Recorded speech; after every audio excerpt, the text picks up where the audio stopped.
ధరణి వల్ల ఏర్పడిన భూ సమస్యలను పరిష్కరించాలని భద్రాద్రి కొత్తగూడెం జిల్లాలో తెలంగాణ సిపిఎం రైతు సంఘం నాయకులు డిమాండ్ చేశారు. ప్రభుత్వ సంక్షేమ పథకాలను వర్తింపజేయాలని, సాగులో ఉన్న భూములకు పట్టా హక్కులు కల్పించాలని డిమాండ్ చేశారు. ఈ సందర్భంగా కలెక్టరేట్ ఎదుట ధర్నా నిర్వహించారు. ధరణి పోర్టల్ సరిగ్గా పనిచేయడం లేదని, ఇది అక్రమార్కులకు, రియల్ ఎస్టేట్ దారులకు వరంగా మారిందని పోతినేని సుదర్శన్ అన్నారు.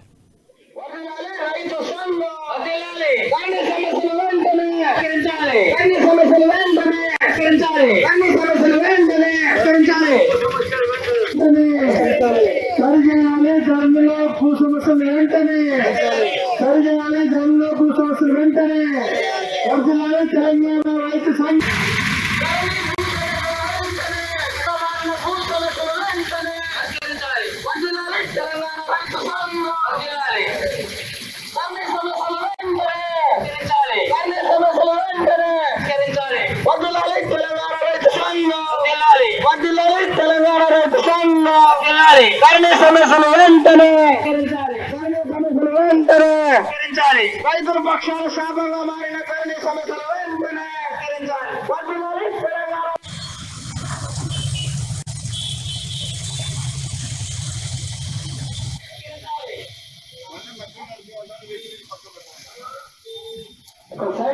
వాళ్ళు విఆర్ఓలు ఉండేవాళ్ళు, ఎంఆర్ఓల దగ్గర ఉండేది, పహనీలు ఉండేవి. పహనీల్లో అనుభవదారి కాలం ఉండేది, పహనీల్లో పట్టాదారి కాలం ఉండేది.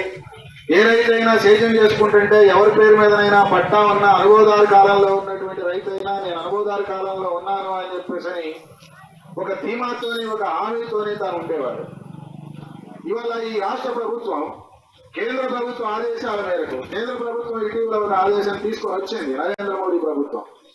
ఆ తీసుకొచ్చినటువంటి ఆదేశం ఏమిటి అంటే, భూమి రికార్డులు రాతపూర్వకంగా ఉండడానికి వీల్లేదు, భూమి రికార్డులన్నీ కంప్యూటరీకరించాలి అని చెప్పేసి ఆదేశం తీసుకొని వచ్చింది. అన్ని రాష్ట్రాలు కూడా తమ భూముల యొక్క హక్కుల్ని కంప్యూటర్లలో నమోదు చేయించేటటువంటి పని చేయాలి రాష్ట్ర ప్రభుత్వాలు అని చెప్పి కేంద్ర ప్రభుత్వం ఒక నిర్ణయం చేసింది. ఆ నిర్ణయాన్ని అమలు చేయడం